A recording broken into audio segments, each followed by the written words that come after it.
Hi friends, இன்னைக்கு forcing அப்படின்ற வார்த்தைக்கு தமிழில் என்ன சொல்லுவாங்கன்னு பார்க்கலாம்.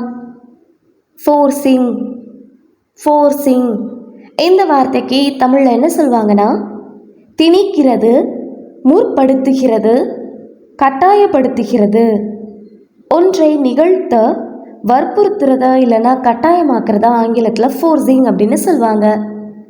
இன்னும் நல்லா புரிஞ்சுக்கிறதுக்காக நம்ம 2 எக்ஸாம்பிள்ஸ் பார்க்கலாம்.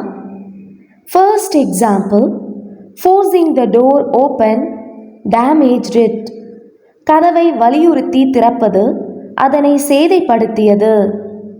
Second example, they are forcing changes in the policy. அவர்கள் கொள்கையில் மாற்றங்களை வலியுறுத்துகின்றனர். இன்னொரு வீடியோவில் நம்ம வேறு ஒரு ஆங்கில வார்த்தைக்கு தமிழில் என்ன சொல்லுவாங்கன்னு பார்க்கலாம். அது வரைக்கும் பை.